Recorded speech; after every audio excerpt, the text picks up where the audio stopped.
আসসালামু আলাইকুম। লাস্ট কিছুদিন যাবৎ আমরা যদি ফেসবুকে ঢুকি তাহলে কিন্তু দেখতে পাই বিভিন্ন ফেসবুক পেজ ও প্রোফাইল থেকে এরকম অনেক ছবি শেয়ার করা হচ্ছে যেগুলো কিনা কোনো স্থানের নামের সাথে মিল রেখে খুব সুন্দরভাবে ডিজাইন করা হয়েছে। মানে যে কোনো স্থানের নামের সাথে মিল রেখে ওই স্থানের মতো করে ছবি তৈরি করা হয়েছে। এগুলো কিন্তু একটি ওয়েবসাইট দিয়ে তৈরি করে এআই এর মাধ্যমে। তো আপনি যদি এমন ছবি তৈরি করতে চান তাহলে এই ভিডিওটি শুরু থেকে শেষ পর্যন্ত মনোযোগ সহকারে দেখুন। এই ভিডিওতে আমি ডিটেলসে দেখাবো যে কীভাবে আপনি এমন একটি ছবি তৈরি করবেন। এর জন্য আপনার প্রথমেই চলে যাবেন গুগল ট্রান্সলেটে।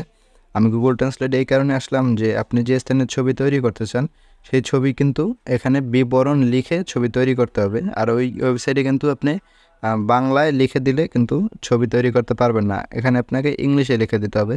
আমি সময় বাঁচানোর জন্য আগেই একটি লেখা কপি করে রেখেছি, সেটা এখানে পেস্ট করে দিলাম। দেখুন এখানে লেখা আছে বান্দরবান প্রচুর গাছ ও লতা পাতায় ভরা একটি বাংলাদেশি জঙ্গল, যেখানে ডালে ডালে ছোট বড় অনেক বানরের বসবাস।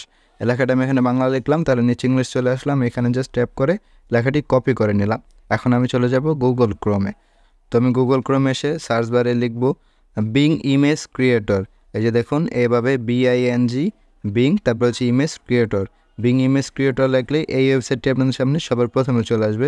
আপনারা এই ওয়েবসাইটে চলে যাবেন। এই ওয়েবসাইটে চলে আসার পরে আপনারা জাস্ট এখানে আপনাদেরটা এখানে আমার এখানে লেখা আছে সারপ্রাইজ মি, বাট আপনাদেরটা লেখা থাকবে ক্রিয়েট অর লগ ইন, এটা লেখা থাকবে যে ক্রিয়েট এবং স্ল্যাশ দিয়ে লগ ইন লেখা থাকবে। তো আপনারা এখানে আগে একটি মাইক্রোসফট অ্যাকাউন্ট দিয়ে লগ ইন করে নেবেন। মাইক্রোসফট অ্যাকাউন্ট দিয়ে লগ ইন করা ছাড়া আপনারা কিন্তু এই সাইটের অ্যাক্সেস পাবেন না। তবে মাইক্রোসফটের অ্যাকাউন্ট কীভাবে খোলে সেটা আমি আর এই ভিডিওতে দেখালাম না, কারণ সেটা আবার একটু লম্বা প্রসেস। আপনারা একটি মাইক্রোসফট অ্যাকাউন্ট খুলে নেবেন। ইউটিউবে অনেক টিউটোরিয়াল পেয়ে যাবেন যে কীভাবে মাইক্রোসফট অ্যাকাউন্ট খুলতে হয়।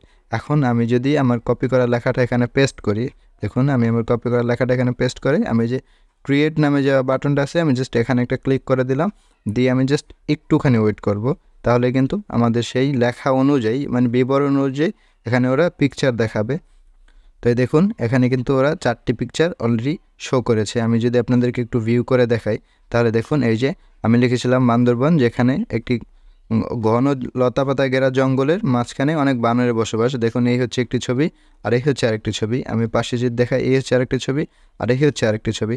তবে এখানে আপনি প্রতিদিনই যদি একই লেখাও বারবার দেন তাহলে কিন্তু ভিন্ন ভিন্ন ছবি দেখাবে। যেমন আমি এর আগে যে বান্দরবান লিখে এই সেম লেখাটি যখন আমি দিয়েছিলাম তখন কিন্তু আমার সামনে এই রেজাল্ট দিয়ে দেখিয়েছিল যে এই ছবিটি আমি আমার থাম্বনেলেও কিন্তু ব্যবহার করেছি, তখন দেখাইছিল সে এই লেখাটি।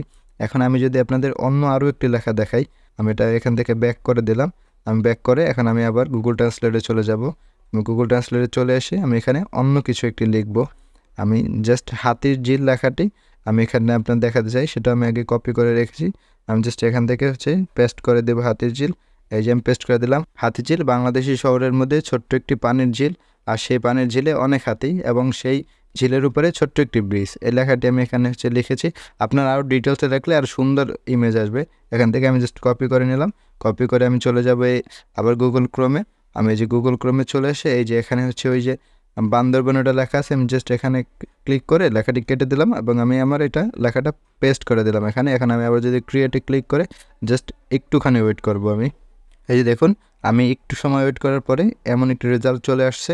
এখানে হাতি ঝিল আমি যেভাবে বিবরণ দিয়েছিলাম সেই বিবরণ অনুযায়ী কিন্তু এখানে দেখা যাচ্ছে একটি ছোট ঝিল আছে যার উপরে একটি ব্রিজ আছে। এটা গ্রামের একটি দৃশ্য দেখা যাচ্ছে, কিছুটা গ্রাম কেন্দ্রিক হবে। তবে এইটা আবার কিন্তু এখানে দেখা যাচ্ছে এদিকে শহর আছে আর এই ছোট্ট একটি ঝিল, আর তার এখানে প্রচুর হাতি আছে। এই যে এখানে দেখুন আবার ব্রিজের উপরেও হাত দেখা যাচ্ছে। এই ইমেজটা যদি একটু ফানি, বাট এভাবেই আপনারা আপনাদের পছন্দের যে কোনো কিছু ক্রিয়েট করতে পারবেন। আমি যেমন কালকে কলা বাগানের ঢাকা যে কলা বাগান আছে এটার একটু বিবরণ লিখে যখন সার্চ করছি তখন এই রেজাল্ট আমার সামনে দিয়েছিল। এই ইমেজটা থেকে আমার মনে হয় যে এইগুলো ইমেজ বেশি সুন্দর। এই যে দেখুন এই ইমেজটা কিন্তু আমি আমার থাম্বনেল ব্যবহার করছি কলা বাগান হিসাবে। এই ইমেজটা কিন্তু খুব সুন্দর দিয়েছে, এখানে আবার প্রচুর কলাও দেখা যাচ্ছে। তো আমি যদি আরও দু একটা আপনাদেরকে দেখাই, যেমন আমি আমার যে গ্রামের বাড়ি মানে আমার যে উপজেলার নাম তালতলি।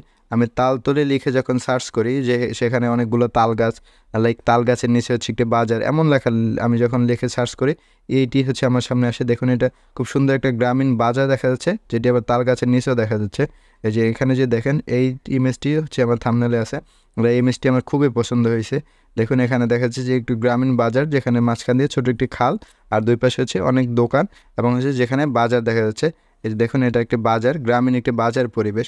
তো আপনারা চাইলে যে কোনো লেখা লিখে এভাবে কিন্তু আপনারা খুব সুন্দরভাবে এমন তৈরি করতে পারবেন। এখন এটি যদি আপনারা সেভ করতে চান তাহলে যেভাবে সেভ করবেন, জাস্ট এই ছবিটার উপরে যখন ক্লিক করবেন সেটা ভিউ করবেন এবং নিচে দেখবেন এখানে 3 ডট আইকন আছে, যে এখানে 3 ডট আইকন দেখুন, 3 ডট আইকনে ক্লিক করলে যে ডাউনলোড নামে যে অপশনটি চলে আসবে, আপনারা যদি ডাউনলোড ক্লিক করে দেবেন তাহলে কিন্তু এই যে দেখুন ইমেজটি অলরেডি ডাউনলোড হয়ে গেছে। আপনারা চাইলে এভাবে যে কোনো ছবি ক্রিয়েট করতে পারবেন প্লাস ডাউনলোড করতে পারবেন একদম ফ্রিতে। তো এই ছিল আমাদের আজকের ভিডিও। আশা করি ভিডিওটি আপনাদের ভালো লেগেছে। যদি ভালো লেগে থাকে ভিডিওতে একটি লাইক করবেন আর আপনার মন্তব্য জানাতে একদম ভুলবেন না। আমার চ্যানেলে সাবস্ক্রাইব তো অবশ্যই করবেন। দেখা হবে পরের ভিডিওতে, ততক্ষণ ভালো থাকবেন। আল্লাহ হাফেজ।